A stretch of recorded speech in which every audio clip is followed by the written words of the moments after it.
قل ان صلاتی و نسوکی و محیای و مماتی، اے میرے محبوب آپ فرما دیجیے، آپ کو فرما دیجیے کہ مطلب اس بات کو میرے آقا پر محمول نہیں کرنا۔ اللہ کا منشا یہ ہے یہاں پر، جہاں قل اے میرے محبوب آپ فرما دیجیے، تو وہاں پر تو اصولاً اپنی حفاظت کے لیے میرے آقا کی ذات کو، میرے آقا کی ذات پر اس کو محمول نہیں کرنا بلکہ الگ کرنا ہے وہاں پر، تو عقیدے کی حفاظت ہوگی۔ قل ان الصلاۃ قل هو اللہ احد، اسی طریقے سے جہاں قل ان کنتم تحبون، میرے محبوب آپ فرما دیجئے قل انما انا بشر مثلکم، میرے محبوب آپ فرما دیجئے، آپ فرما دیجئے آپ حکم کی تعمیل کرنے والے ہیں، آپ کی ذات کے بارے میں وہ نہیں ہے۔ سمجھ میں آ رہی ہو؟ یہ تو غلط، یہ بیچارے بدعقیدے اس میں گمراہ ہو جاتے ہیں۔ میرے آقا فرما رہے ہیں، میرے آقا فرما رہے ہیں، اللہ تبارک و تعالیٰ نے میرے آقا سے یہ کون سا آپشن ہے، کون سی رعایت ہے کہ اللہ ڈائریکٹ نہیں فرما سکتا؟ یا ایھا الناس یا ایھا الذین آمنوا نہیں فرمایا، یہاں پر قل کیوں فرما رہا ہے کہ تم اپنے پر میرے محبوب کو محمول مت کرو، بلکہ یہاں پر جو میں کہہ رہا ہوں وہ میرے محبوب کے ذریعے سے، تاکہ تم عاشق بنو، میرے محبوب کی عظمت کو حاصل کرو، اور ان چیزوں کے ذریعے سے میرے محبوب کی عظمت اور عشق میں تمہارے اندر اور اضافہ ہو، اس کے لیے میرے محبوب کے ذریعے سے میں تمہیں بتا رہا ہوں۔ عاشقین تو وہاں پر خود کے وجود کو ختم کر دیں گے کہ یہ اللہ کا حکم، تو وہاں تحقیق کریں گے کہ میرے مصطفیٰ نے فرمایا کہ نہیں فرمایا، لیکن جہاں میرے محبوب کی بات آ جائے گی وہاں پر تحقیق کا آپشن بھی نہیں، وہاں تو قربان کرنے والا ہوگا عاشق۔ تو جہاں پر اللہ تبارک و تعالیٰ نے قرآن مجید کے اندر میں حکم دیا امت کو یا انسانوں کو، یا ایھا الناس کہا، انسانوں کو مخاطب ڈائریکٹ فرمایا، اور اس کے بعد نے پھر جب مومنین کو مخاطب فرمایا تو یا ایھا الذین آمنوا فرمایا ہے، لیکن بہت کم مقامات پر قل کا لفظ استعمال فرمایا، قل ان صلاتی و نسوکی قل هو اللہ احد، اور اسی طریقے سے میرے آقا کو یہ فرمایا کہ آپ فرما دیجئے قل یا ایھا الکافرون، میرے محبوب آپ کیوں، آپ تو وہ ہے جو کافروں کو بھی جہنم میں جانے کو پسند نہیں فرماتے، آپ نہیں فرمائیں گے یہ انسانوں کو جہنم میں جانے والے کافروں کو کافر، میرے محبوب میں کہہ رہا ہوں آپ کہیے ان کافرین سے قل اعوذ برب الفلق قل اعوذ برب الناس، جہاں بھی لفظ قل کے میرے محبوب آپ فرما دیجئے کا مطلب آیا نا، تو اس کا مطلب یہ ہے کہ وہاں پر میرے اب کتنی آسانی کے ساتھ میں کہہ دیتے ہیں کہ سورہ تعاوذ جو نازل ہوئے ہیں، یہ عاملہ دکاندار نیمبو پانے والے کیا ہوتے نہیں، بولے وہ کرتوت ہو کا اثر ہو جاتا ہے، بولے وہ تعویذ اور گڈھے پلیتوں کا اس کا جواز لیتے ہیں، قل اعوذ برب الفلق قل اعوذ برب الناس، میرے آقا پر اس کا اثر انداز ہونا، آقا پر وہ تو بندوں کو ایک رخ دینا تھا، بندوں کو ایک رخ دینا تھا کہ آپ کی امت کے لیے وہ شیاطین اور شرکت سے ڈرنے والے ہوں گے نہ کیا گیا، اس لیے میرے محبوب آپ ان کو یہ رخ بتا دیجئے کہ اللہ تبارک و تعالیٰ ہی ہے تمہاری حفاظت کرنے والا، تم کو دشمنوں سے بچانے والا، اور تم کو عداوتوں سے بچانے والا، اور تم کو سرکس اور شیاطین سے بچانے والا، میرے محبوب آپ فرما دیجئے ان کو کہ اس کا مطلب یہ ہوا کہ اللہ تبارک و تعالیٰ سے اللہ میرے محبوب ڈراتے ہو اور خدا کی قدرت کو بتاتے ہو، تو وہیں پر میرے آقا بھی شیطانوں کی طاقت کو بھی تعارف کروائے گا، یہ نیندو پانی والوں کے چکر آئیں گے، یہ تعویذہ گڈھے پلیت لکھنے والوں کے چکر آئیں گے، ان مفسرین کی تفسیریں ہیں جو گول گول کرتی ہے میرے آقا کی ذات کے بارے میں، جہاں پر اللہ تبارک و تعالیٰ نے میرے آقا کو خود ایسا کیا کہے الفاظ ہی نہیں ملتے، اللہ تبارک و تعالیٰ نے متصرف اور قاسم بنا دیا میرے مصطفیٰ کو کہ آپ کے بارے میں رب العالمین نے یہ گوارا نہیں کیا کسی ذریعے سے کسی کا احسان میرے مصطفیٰ پر رہے، اس لیے ظاہری طور پر یہ اعلان فرما دیا کہ انا امی، کہ میں پڑا ہوا نہیں ہوں، کیوں کہ چاہے وہ دنیا کا سب سے بڑا پڑا ہوا ہے، تو اس کا مطلب کیا ہوتا ہے کہ پڑا ہوا کا مطلب یہ ان کا استاد ہے، خدا نے اس کو بھی گوارا نہیں کیا کیا؟ اور ظاہری جسمانی اعتبار سے میرے آقا کے معاملات کے اندر میں امت کو نمونے کے لیے میرے آقا پر بھی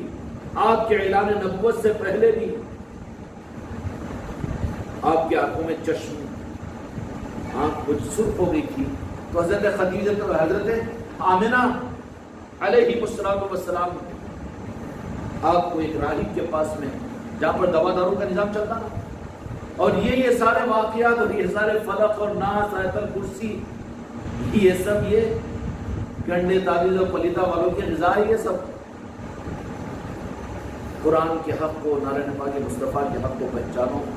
آج امت ان چیزوں کو نہیں پہچان کر یہ سوداگری کے راستے پر جا کر یہ عابدوں کو تو بڑے مان رہے ہیں، جادوگروں کو تو بڑے مان رہے ہیں، قرآن کو تو اپنے دنیا کے اغراض کے لیے استعمال کر رہے ہیں، یہ تعویذ لکھ کر دے رہے ہیں، وہ قرآن کو استعمال کر رہے ہیں، اور وہ کر رہے ہیں نہیں بولے، وہ پاک علم ہے وہاں پر، عاملوں کا، جنات کا، موکلوں کا نظام ہے، وہ ہے، اور اس کی وجہ سے نہیں بولتے یہاں پر آن لائن کام ہوتے، اور اس کے لیے قرآن کی یہ آیت الکرسی یہ پڑھ لو تو حفاظت ہو جاتی۔ کیا ہوتی ہے آیت الکرسی؟ بڑے میں دولے کے فرشتوں کو اللہ تبارک و تعالیٰ گھر کی حفاظت کے لیے رکھ دیتا۔ اب روز آنا پڑ رہا ہوں، لیکن امتحان اللہ تبارک و تعالیٰ کے پھر نہ بول کے چورا کودے گھر میں چوری ہوگی، ارے یہ کیا ہے؟ شک پیدا ہو جاتا ہوا، شیطان اگر خارج ہو جاتا، وہ آیت الکرسی کا بھی اثر نہیں رہا ہوتا نہیں۔ اجمیر گیا تھا کام بنانے کو، وہاں پر بھی کام نہیں بنا، وہ کام تو رک گیا، اور اجمیر میں بھی کام نہیں ہوا۔ وہ مولانا کے پاس گیا، وہ پیر صاحب کے پاس گیا، وہ عامل کے پاس گیا، مگر وہ ٹھیک ہے، وہ تو ہو گیا ایک دو، لیکن وہ جو دو کام بولا تھا تو ہوئے نہیں، اب نہیں بولے وہاں پر بھی نہیں، اب نہیں ہوئے تو اس کو ہونا بول کے انٹینشن رہتا، تو پھر یا اچھی جگہ نہیں ہوئے تو غلط جگہ بھی چل جانے میں رستہ بن جاتا کہ نہیں بن جاتا، اس طریقے سے۔ اب آیت الکرسی آتے ہی ہر ایک یہ بولے گا کہ یہ حفاظت کے لیے ہے، یہ شیطانہ اتارنے کے لیے، یہ جنازہ چڑھانے کے لیے، وہ کرنے کو، قل اعوذ برب الفلق، قل اعوذ برب الناس۔ یہ دنیا تو کیا چیز ہے، حقیر چیز ہے، خدا کی قسم، لیکن جس سے رب مل جاتا ہے، جس سے سب مل جاتا ہے، جس سے مالک بن جاتا ہے، اس نعرہ پاک مصطفیٰ سے جو کرنے والے سارے نظام حق کے نظام نہیں بلکہ گمراہیت کے نظام ہوتے ہیں۔ تو قرآن مجید میں جہاں پر اللہ تبارک و تعالیٰ نے قل کا لفظ یہ میرے محبوب آپ فرما دیجیے، تو وہاں پر احتیاط عقیدے کی یہی ہے، صحیح عقیدے کے لیے، کہ وہاں پر اس مسئلے میں خدا جو فرما رہا ہے وہ اپنے محبوب کو بچانا، کہ ان کو ان کے ذات کے بارے میں مت سوچو، کہلوا تو رہا ہے اپنے محبوب سے، لیکن اس کی مخاطب اور اس کے لیے اپنے محبوب کو کہہ رہا ہے، یہ سمجھیں گے تو بدعقیدہ بن جائیں گے۔ قل ان صلاتی و نسکی و محیای و مماتی، میرے محبوب سادے ترجمے تو یہی ہے کہ آپ فرما دیجئے کہ میری نماز، جو نماز دینے والے ہیں اب ان کی نماز پڑھنا ہے، جو نماز جن کے ذریعے سے معراج میں ملنے والی ہے، اس سے پہلے بیت المقدس میں نماز پڑھا ہے، تو ابھی ملی نہیں نماز تو پڑھائے کون سی تھی؟ ان صلاتی و نسکی و محیای و مماتی، مزاج کیا ہونا راجہ حق کے سپاہیوں کا؟ وہ بتا رہے ہیں کہ میرے محبوب آپ فرما دیجئے آگے آنے والے بچے اور آپ کے امتی، چہیتے امتی، آپ کے عشق کے راہ پر چلنے کا چشتیہ رومال ڈالنے والے گلے میں ذرا ان کو یہ بتا دو، یہ رمز سمجھا دو تاکہ سمجھ جائے، وہ اپنے آپ کو حق کی راہ کا سپاہی بنانے کے لیے ان کے لیے معاونت ہو جائے۔ ان صلاتی و نسکی و محیای و مماتی، میرے محبوب آپ فرما دیجئے، اس سے مراد میرے محبوب تم نہیں ہے، تم کو نماز کی ضرورت ہے کیا؟ تم نماز پڑھے تو میں راضی ہوتا ہوں، کیسی بات ہے کیا؟ نعوذ باللہ، میرے آقا تو وہ ہے جن سے ناراض رب کب ہوا اور نہ ہوگا، تمہیں نماز پڑھنا ہی نہیں، نماز اتنی پڑھتے تھے اللہ کے رسول بھی پاگل، ان کی نماز کیا تھی؟ ارے جن کی نماز رب پڑھتا ہو ان کی نماز کے چکر میں کہاں پڑھاتے؟ جن کی نماز رب پڑھتا ہو، پھر میرے مصطفیٰ کس کی نماز پڑھیں گے؟ رے بابو کیوں چکر میں پڑا ہوا ہے؟ روزے بھی رکھتے تھے بولے، قربانی بھی دیتے تھے بولے، ابھی فرما دیا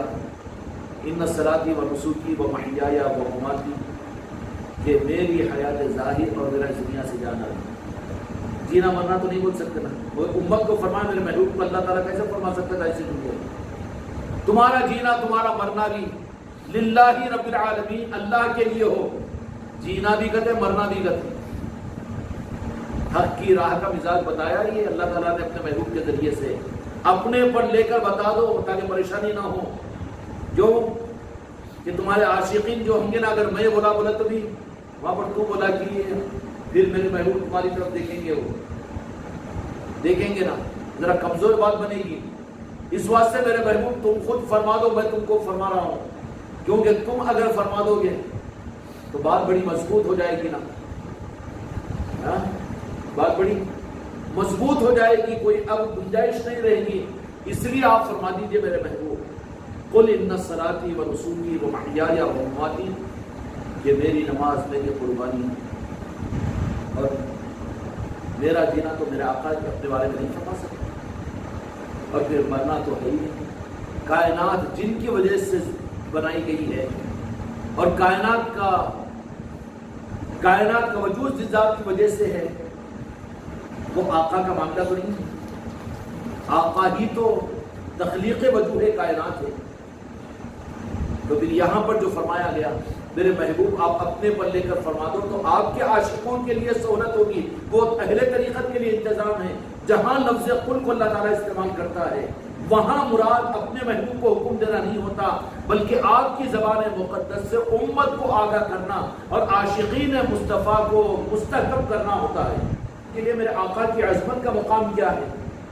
کہ خدا اپنے بندوں سے اپنی بات کو وزن کرنے کے لیے اپنے محبوب کو درمیان میں لاتا ہے، وہ ذات ہے میرے مصطفیٰ کی۔ یہ کون سا رخ ہے؟ کون سا رخ ہے؟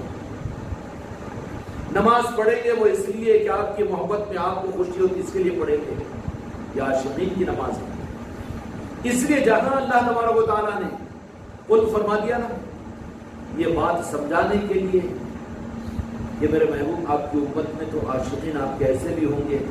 کہ میرا حکم بھی بولو تو منا لے سکتے نا، اپنے تو ہے ہی آقا،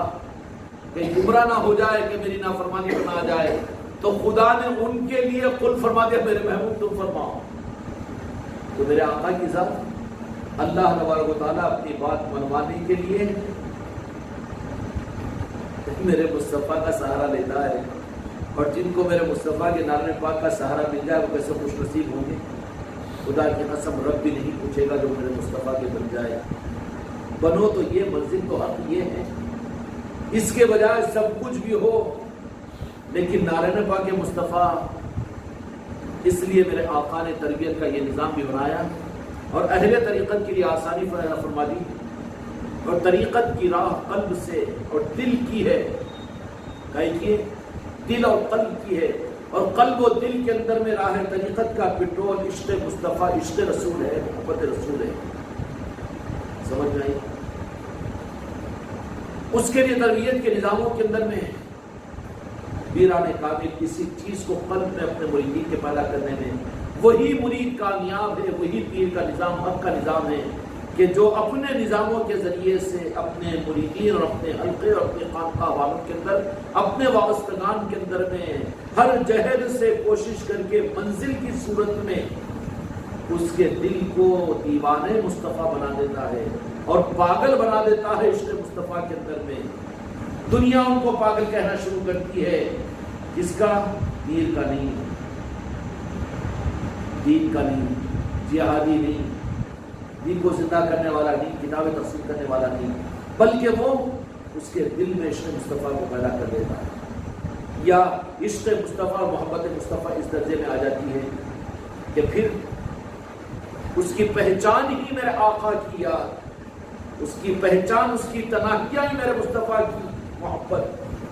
وہ کبھی ان سے جدا نہیں ہوتا۔ وہ مرید منزل پر پہنچ رہا ہے جس کو یہ راہ نصیب ہو رہی ہے، ورنہ وہ گمراہ ہے جو فارملٹیز کے اوپر آ رہا ہے، وہ خطرے میں ہے،